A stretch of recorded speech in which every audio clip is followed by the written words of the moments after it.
Here we go. And boom. I really, really appreciate your time. I first heard your story decades ago. I told you last night when we went out to dinner. I've seen pretty much every interview you've ever given. I've followed the story incredibly closely. But for people who don't know the story, let's give them the bullet points. I was professionally working in industry for a long time, and then I was banker. And I was banker for 8 years. I was president of largest Yugoslav bank, Beogradska bank.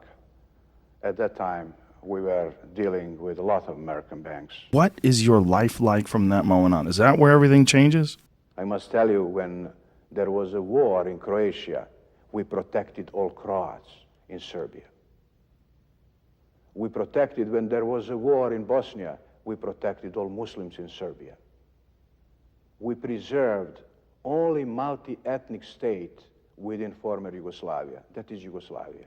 Your whole paradigm, the whole world you live in, is now a different place. Before 24th of March, when they started their damn bombing, and they started their dirty aggression against this country, there was no one single refugee.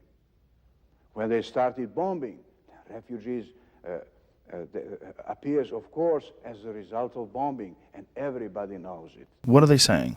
Like when they're giving you direction, they're showing you all this stuff. Like what are they saying? What specifically? What are they asking of you? As I said to you, we are not talking to Albanians.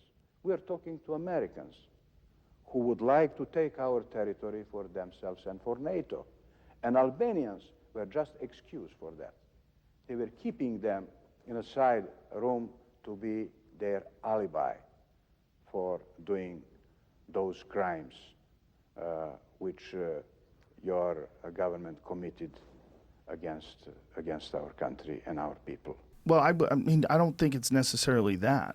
I mean, you could look at it that way, but that is the way a conspiracy theorist would look at it. The way I would look at it is like there's obviously a progression going on, a biological progression.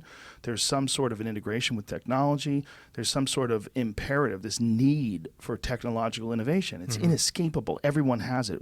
And I think it's attached to materialism in some sort of a strange way because so many people work so hard to get new things. And like, God, that seems so illogical and preposterous, and it makes people unhappy, and depression's on the rise, but nobody seems to be able to stop it. Like, why is that?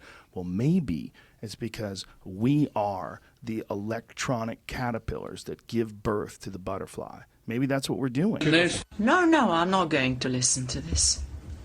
I'm not going to listen. I don't recognise this tribunal. This is a NATO construction. This is not the court of justice. This is a satanic court judging us for defending our people.